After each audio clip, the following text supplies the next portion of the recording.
Hello hello everyone, welcome to my channel. Let's start. So आज मैं आपके लिए एक न्यू वीडियो लेकर आई हूँ एंड जिसमें हम टीचिंग के फेजेस के बारे में जानेंगे। किसके बारे में? टीचिंग के फेजेस के बारे में। एज यू नो कि लास्ट वीडियो में हमने क्या पढ़े थे, कुछ टीचिंग के नेचर एंड इम्पोर्टेंस। हम आज की इस वीडियो में फेजेस पढ़ेंगे टीचिंग के। तो जैसे कि क्वेश्चन कुछ इस तरह से भी आ सकता है, what do you understand by various phases of teaching, explain in its detail, या टीचिंग के फेजेस के नाम भी आ सकते हैं। तो 3 फेजेस होते हैं, pre active phase, interactive and post active. तो 1 बाय 1 हम तीनों फेजेस को डिटेल में पढ़ेंगे। एंड अगर आप जानना चाहते हैं तो मेरे चैनल से जुड़ जाइए ताकि मैं तीनों फेजेस के बारे में आपको वीडियो शेयर कर पाऊं।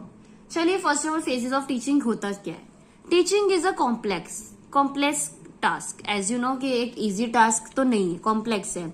For performing this task a systematic planning is, इस टास्क को परफॉर्म करने के लिए क्या किस चीज की जरूरत होती है?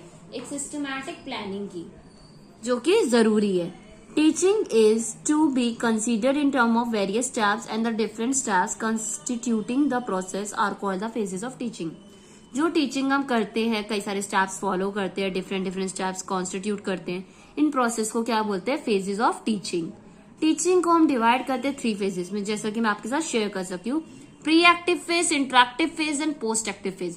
पहली बात तो आपको इन तीनों फेजेस के बारे में अच्छे से पता होना चाहिए कि प्री एक्टिव क्या होता है, पोस्ट एक्टिव क्या होता है और इंटरएक्टिव क्या होता है ना। Pre active phase of teaching होता क्या है? In the pre active phase of teaching the planning of teaching is carried over. This phase includes all those activities which a teacher performs before classroom teaching or before entering the classroom. Pre-active phase of teaching में वो सारी activities होती है जो teacher perform करती है classroom में enter होने से पहले, पढ़ाने से पहले। Pre teaching consist essentially of the planning of a lesson. इसमें बेसिकली क्या इन्वॉल्व होता है? प्लानिंग। लेसन की प्लानिंग करना कि आप किस तरह से उसको क्लास में इंट्रोड्यूस करोगे, बच्चों को समझाओगे। The planning of lesson need to be seen in broader term. जो प्लानिंग होती है ना लेसन की, उसको एक ब्रॉडर टर्म में लिया जाता है। Not merely the designing of a lesson, मतलब सिर्फ ये नहीं कि लेसन बना दिया और हो गया। नो, प्लानिंग की जाती है कि आप किस तरह से उसको किस तरह से आप सामने शो करोगे, बच्चों को किस तरह से टीच करोगे। So planning includes identifying the objectives to be achieved in terms of student learning. Planning में इंक्लूड होता है कि ये आइडेंटिफाई करना क्या क्या ऑब्जेक्टिव है आपका, क्या क्या ऑब्जेक्टिव आपको अचीव करने हैं स्टूडेंट की लर्निंग से रिलेटेड, स्ट्रैटेजीज यूज करनी है, मेथड अडॉप्ट यूज करने हैं, टीचिंग एड्स जो यूज करने एंड सो ऑन। ये सब इंक्लूड होता है आपका प्लानिंग में, जो प्री एक्टिव फेज के अंदर आप करते हो। It is the planning phase of instructional art. ये एक प्लानिंग फेज होता है। The foundation of this planning is set through the establishment of some kind of goals और objectives and discoveries and ways means to achieve those objective. Planning phase एक ऐसा instructional act है जिसके process में कई सारे एस्टैब्लिशमेंट होते हैं, कई तरह के गोल्स, ऑब्जेक्टिव एंड डिस्कवरी, कई तरह के तरीके होते हैं जिसको अचीव करने के लिए हम ऑब्जेक्टिव रखते हैं कि हाँ हमें ये मेन मकसद है, ये हमारा गोल है, इसको हमें अचीव करना है। Planning is done for taking decision about the following aspects. Planning तभी डन होती है जब हम इन चीजों को डन करते हैं। Like selection of the content. कोई भी टॉपिक पढ़ा रहे हो तो उसका सिलेक्शन तो करना पड़ेगा ना कि किस तरह का कंटेंट, किस तरह का टॉपिक आप बच्चों के साथ शेयर करने वाले हो। ऑर्गेनाइजेशन ऑफ द कंटेंट को ऑर्गेनाइज करोगे। Justification of the principle and maxims of teaching to be used, कि कौन कौन से प्रिंसिपल एंड कौन कौन से मैक्सिम्स आप यूज करने वाले हो। अब ये मैक्सिम्स ऑफ टीचिंग क्या है, ये भी मैं आपके साथ जल्दी शेयर करूंगी कि मैक्सिम्स ऑफ टीचिंग क्या होते हैं। Selection of the appropriate method of teaching. Appropriate method जो है टीचिंग का वो सिलेक्ट करना। Decision about the preparation and usage of evaluation tools. ये डिसाइड करना कि कौन कौन से इवेल्युएशन टूल्स को आपको यूज करना है और उसको प्रिपेयर करना। तो जो एक्टिविटी सजेस्ट की गई है pre active phase of teaching में वो कुछ इस तरह की है, जैसे कि determining goals and objective. First of all the teacher determine the teachers objective. पहला तो टीचर को अपना ये पता लगाना कि ऑब्जेक्टिव क्या है, फिर वो डिफाइन करेंगे एक्सपेक्टेड बिहेवियर चेंजेस जो उसे करने हैं बच्चों में।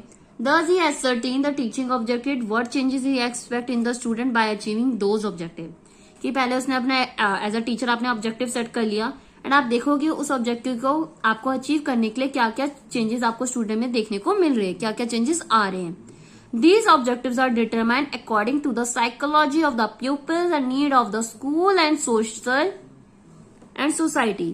ये ऑब्जेक्टिव क्या बताते हैं, बच्चे की नीड्स क्या है, स्कूल की नीड क्या है, सोसाइटी की नीड क्या है. In the form of entering behaviour of the प्यूपिल and in the form of terminating behaviour of the student. मतलब बच्चे के बिहेवियर का कहीं ना कहीं यहाँ पे इंपॉर्टेंट इफेक्ट पड़ता है अगर आप जो अभी ऑब्जेक्टिव अचीव करना चाहते हो, सेट करते हो जो भी आप अपने लेसन प्लान का. Selection of the next is selection of the content to be taught. Select करना कंटेंट जो आप पढ़ाने जा रहे हो बच्चों को. आपने ऑब्जेक्टिव टीच कर लिया कि मुझे बच्चों में ये इम्प्रूवमेंट करनी है, तो ये इम्प्रूवमेंट करने के लिए टीचर अभी डिसाइड करेगी कंटेंट के बारे में जो कि टीचर प्रेजेंट करेगी बच्चों को. एंड एज अ जो भी वो चेंजेस लाना चाहती है उनके बिहेवियर में, वो उसके अकॉर्डिंग अपना कंटेंट चूज करेगी. डिसीजन लेगी टीचर द्वारा. डिसीजन ये जाएंगे कुछ इन पॉइंट्स पे, लाइक नीड एंड इम्पोर्टेंस क्या उस टॉपिक की कंटेंट की करिकुलम में जो टीचर यूज कर रही है. एक्सपेक्टेड टर्मिनल बिहेवियर जो है स्टूडेंट का क्या किया जा रहा है, क्या क्या बिहेवियर में चेंजेस आएंगे. Level and mode of motivation जो यूज की जाएगी स्टूडेंट्स द्वारा. Selection of appropriate instrument and methods the teacher should be evaluate the knowledge related to the content. Appropriate instrument and method जो टीचर यूज इवेल्युएट करेगी बच्चों की knowledge को check करने के लिए कंटेंट से रिलेटेड कि बच्चों को कितना समझ आया इस टॉपिक के बारे में, तो वो अप्रोप्रिएट इंस्ट्रूमेंट भी सिलेक्ट करेगी. पहला तो हो गया गोल एंड ऑब्जेक्टिव को डिटरमाइन करना. सेकंड हो गया selection of content to be taught, है ना. And then your third point is sequencing the elements of content presentation. आप भाई एलिमेंट्स को सिक्वेंस करोगी, पहले किस स्टेप को फॉलो करोगे, देन किसको, फिर किसको. After making selected regarding the content to be presented to the student, the teacher arranged elements of content in a logical and psychological manner so that the arrangement of content may assist in transfer of learning. अब आप कोई topic आपने select कर लिया, अब उसके आप arrange करोगे कि पहले आप बच्चों से क्या कराओगे, फिर क्या कराओगे, किस तरह से आप किस स्टेप को फॉलो करते करते आप उसको टॉपिक को पूरा डन करोगे.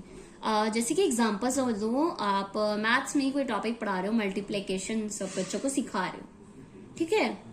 उसके लिए आपको क्या पता होना, आप ये जानना चाहोगे ना बच्चों को काउंटिंग आती हो, टेबल्स कहाँ तक आती है. आप टेबल्स बच्चों से पूछोगे, ओरली आस्क करोगे question, dosing table type kind test ले लोगे, है ना, अपना टॉपिक इंट्रोड्यूस करने से पहले. अब जब आपने ये टेबल बच्चों से सुन ली, बच्चों ने सुना दी, अब आप उसके बाद बताओगे कि हम आज ये मल्टीप्लाई करेंगे प्रॉपर तरीके से, किस तरह से मल्टीप्लाई होना है, 2 डिजिट 3 डिजिट जो भी मल्टीप्लाई करोगे, फिर आप उसके बाद इंट्रोड्यूस करोगे. ऐसा तो नहीं डायरेक्ट आप कह दोगे कि ये मल्टीप्लाई है, इस तरह से करने हैं. तो आपने बच्चों कोई भी टॉपिक हम पढ़ाते हैं तो सबसे पहले क्या करते हैं, बच्चे की प्रीवियस नॉलेज को टेस्ट करते हैं कि बच्चे को उस टॉपिक से रिलेटेड प्रीवियस नॉलेज कितनी है, कितना जानता है बच्चा. उसके अकॉर्डिंग ही आप आगे बढ़ते हो, उसके अकॉर्डिंग ही आप स्टेप्स को फॉलो करते हैं ना. तो वो आप भी सिक्वेंस बना के चलते हो कि पहले आपको क्या कराना है क्लास में, फिर उसके बाद क्या कराना है, देन आफ्टर दैट क्या कराना है. Next is selection about the instructional methodology, कि अब इंस्ट्रक्शन कर देते समय कौन सा मेथड यूज करोगे. अब कंटेंट को सिक्वेंस कर दिया, बना लिया, चूज कर लिया, सब कुछ कर लिया.